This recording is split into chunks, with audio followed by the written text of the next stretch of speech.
Bismillahirrahmanirrahim. Selamat datang kembali. Kita lanjutkan tentang cacat pada pengecoran, dan untuk video kali ini kita akan membahas terkait cacat spesifikasi pouring metal gitu ya.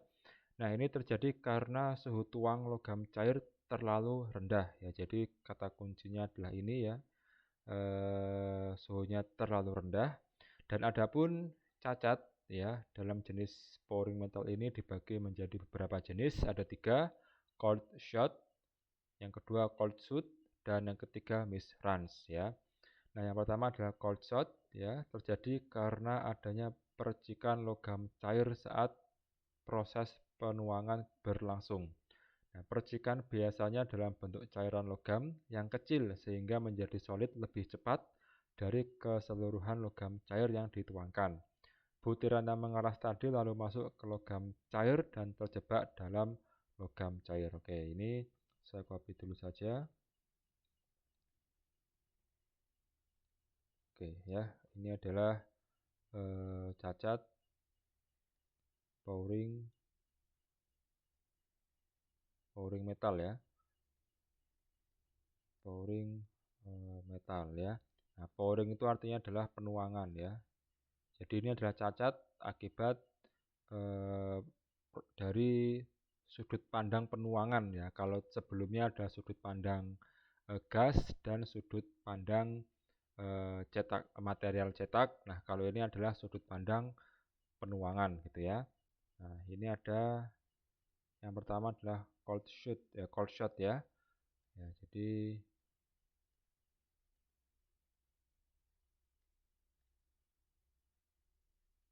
ini adalah cold shot gitu ya. Nah, ini terjadi karena adanya percikan logam cair yang mengeras, yang solid gitu ya, solid lebih dulu gitu ya. Jadi ketika dituang gitu ya, jadi misalnya ketika, oke ini anggapnya, nah ini misalnya logam cair gitu ya. Oke, ini agak saya turunkan saja. Nah, ini misalnya ada logam cair gitu ya, dituang gitu ya. Nah, kan ketika dituang dia akan mengalir ya. Dia akan mengalir, nah kemudian dia akan belok ke sini, kemudian dia langsung turun ya. Nah, kalau misalnya kecepatannya terlalu tinggi gitu ya, dia akan turun, kemudian ada percikan-percikan gitu ya, percikan-percikan daripada logam cair. Nah, karena dia logam cair yang percikannya itu adalah apa namanya, percikan itu memiliki dimensi yang kecil gitu ya, dia hanya berupa titik-titik gitu ya. Nah, berupa titik-titik logam cair, maka dia akan lebih cepat membeku atau lebih cepat solid gitu ya. Jadi bentuknya seperti butiran-butiran ya, mungkin juga kalau besar itu bentuknya seperti eh, biji kacang gitu ya, atau jagung gitu ya. Nah, itu karena dia bentuknya apa, kecil gitu ya, dia akan lebih cepat menjadi solid jika dibandingkan dengan logam cair keseluruhan. Nah, kemudian karena dia lebih cepat mencair, lebih cepat membeku atau lebih cepat solid, maka percikan tadi akan terjebak gitu ya. Percikan tadi akan terjebak di dalam logam cair tadi. Jadi logam cairnya sudah membeku, tapi sudah ada yang membeku terlebih dahulu. Jadi kalau misalnya dilihat nanti eh, ada ketidakseragaman ya. Jadi ada bagian yang tidak nyambung gitu ya. Walaupun mungkin materialnya sama gitu ya. Materialnya sama antara butiran-butirannya dengan logam cair pada keseluruhannya, tapi tetap itu dianggap tidak homogen gitu ya. Karena nanti kalau misalnya dipotong gitu ya. Nah, ini apa, misalnya ada contoh daripada hasil, nah, ini misalnya hasil cor gitu ya. Nah, di sini ada percikan-percikan tadi ya. Walaupun dia apa namanya, satu jenis material, tapi tetap saja tidak bergabung gitu ya. Jadi seperti ada batasnya gitu ya, dibagi ada pembatas antara logam cair yang seluruhnya dan percikan-percikan daripada logam cair yang sudah masuk terlebih dahulu. Nah, itu adalah cold shot gitu ya. Nah, kita akan lanjutkan ke yang kedua, ada jenis cold shoot ya. Jadi cold shoot. Nah, apa itu cold shoot? Nah, terjadi pada permukaan benda hasil coran ditandai dengan adanya garis atau retakan dengan ujungnya, oh ini dengan ujungnya membentuk bulatan ya. Ini saya akan copy dulu. Oke, saya akan copy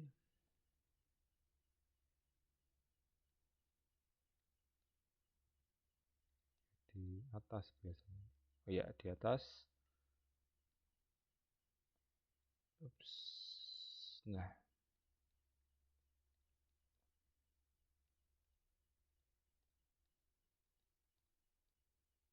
Nah, ini jadi maksudnya seperti ini ya. Jadi di sini itu ada apa namanya? Dua gate ya atau dua tempat memasukkan logam cair gitu ya. Nah, oke, ya, ntar saya pindah dulu. Nah, jadi di sini ada eh, logam cair. Nah, di sini juga ada logam cair gitu ya. Nah, awalnya tidak ada masalah ya. Jadi logam cairan dari sini ke arah sini, kemudian dari kanan juga ke arah sini. Nah, namun karena ya tadi adalah apa suhu. Jadi kan yang jadi masalah untuk pouring mental ini kan adalah suhu tuang logam cair yang terlalu rendah. Jadi ketika dia terlalu rendah ya, dia sudah mulai membeku gitu ya, sudah mulai membeku dan ketika sudah sampai sini dia sudah tidak lagi dalam bentuk cair ya, atau dia sudah mulai membentuk solid atau ya paling tidak dalam bentuk yang masih seperti pasta. Nah, dari kanan seperti itu, dari kiri juga seperti itu, nggak akhirnya bertemu di tengah, tapi karena kondisinya tidak lagi cair sempurna ya atau sudah membentuk semi gel gitu ya, sehingga mereka bertemu dan akhirnya membentuk semacam eh, apa ada ujung yang membulat gitu ya. Ini kalau kita besarkan, jadi bentuknya akan seperti ini gitu ya. Nah, ini adalah membentuk semacam ini ya, tadi bulat gitu ya. Ujungnya yang membentuk bulatan. Nah, ini adalah bulatan. Nah, ini juga nih. Jadi ada semacam apa? Bulatannya ini gitu ya. Nah, ini ya, bulatan. Nah, ini juga bulatan. Nah, ini kan juga tidak bagus ya, tidak memberikan hasil cetakan yang bagus karena seperti terpisah gitu ya. Walaupun menempel tapi dia sebenarnya tidak menempel dengan sempurna.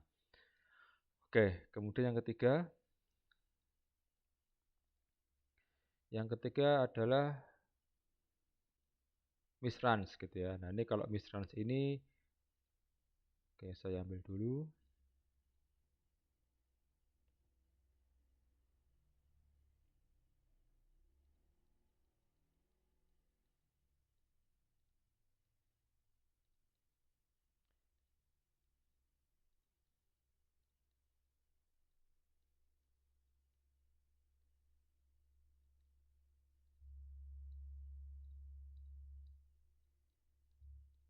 Oke, maaf, tunggu sebentar. Nah, kalau untuk misrans itu karena suhunya rendah ya, ini misrans. Karena suhu tuang rendah ya. Jadi sebelum sampai ke ujung ya, ini kan adalah ujungnya ya. Jadi ini ada masih belum terisi ya. Jadi belum terisi. Nah, logam cairnya itu tidak bisa mencapai ujung gitu ya. Nah, ini juga problem karena menyebabkan benda kerja tidak jadi secara utuh gitu ya, atau ada bagian yang masih kosong. Nah, bagaimana cara menanggulanginya? Ya tentu saja, suhu tuangnya lebih ditinggikan gitu ya, lebih ditinggikan sehingga masih memberikan waktu untuk logam cair agar dia bisa, mengalir ya dari spruk, kemudian dari gate, nah sampai sampai apa, maksimal ya mengisi semua ruangan yang dibutuhkan ya dalam mold cavity-nya. Nah oke, mungkin itu dulu ya untuk, yang video terkait pouring metal ya, dan kita akan lanjutkan ke jenis cacat yang lainnya. Semoga bisa dipahami dan jika ada pertanyaan silahkan bisa bertanya di kolom komentar. Terima kasih atas perhatiannya.